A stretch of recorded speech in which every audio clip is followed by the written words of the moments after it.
મોટામાં મોટું વ્યસન જે આત્મા પરમાત્માને જન્મ મૃત્યુવાળા માને છે તે તો નિરાકાર ભગવાનને જન્મવાળા માનવા તેવું જે મનુષ્ય ખોટું બોલે છે તે મોટામાં મોટું વ્યસન છે.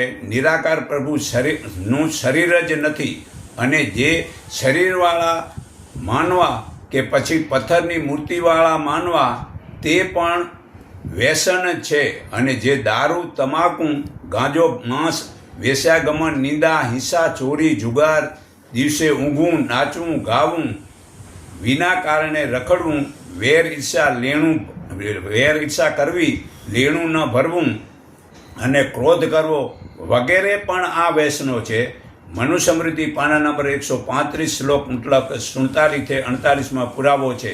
તો તમાકુ ભાંગ ખાઓ એ તો વ્યસન છે, પણ આ પણ મતલબ કે વ્યસન છે. જે પૈસા કનાક લઈને ન દો તો એ વ્યસન છે. વળી ધર્મના ઠેકેદારો બનીને પથ્થરની મૂર્તિને પૂજવાના ધર્મનું પાલન કરાયા કરે તે બધા જ ખરાબ વ્યસનો છે. ધર્મ તો મનુષ્યને જોડે છે, તોડે તે ધર્મ નથી.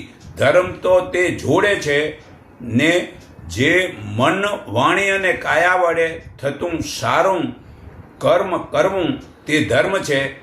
મતભેદથી મન બગડે છે એટલે સ્વાદથી શરીર બગડે છે, સાંભળીને વાણી બગડે છે, તેમ બધું જ ધન વડે બગડે છે. તો ધન શુદ્ધ કરવું ઈમાનદારીનું કમાવાથી વ્યસનો જ્ઞાન વડે સુધરે છે, પરંતુ ધન સ્ત્રીનું ઘરમાં આવે તો પાપ લાગે છે. આ મનુસ્મૃતિ પાના નંબર 47-52 પુરાવો છે. તો ધનની ગરમીવાળાને નિર્ધન કરવા આ મનુસ્મૃતિ પાના નંબર 228-231 શ્લોકમાં પુરાવો છે. ને ગીતા અધ્યાય 14:9 પણ હું વાંચું છું કે હે અર્જુન, સતોગુણ જીવાત્માને સુખમાં અને રજોગુણ કર્મ જોડે છે, પણ તમોગુણ તો જ્ઞાનને પણ આમ ઢાંકી દઈને આળસમાં આસક્તિ પેદા કરે છે. હે અર્જુન, રજોગુણ તથા તમોગુણ દબાવીને સતોગુણ વધે છે, તેવી જ રીતે સતોગુણ અને તમોગુણ દબાવીને રજોગુણ વધે છે. તેમજ ઘણીવાર સત્વગુણ તથા રજોગુણને દબાવીને તમોગુણ વધે છે. જ્યારે આ માનવ દેહમાં અંતકરણ અને ઇન્દ્રિયો દ્વારા જ્ઞાન અને વિવેક પ્રગટે છે ત્યારે જ સતોગુણની વૃદ્ધિ થયેલી જાણવી.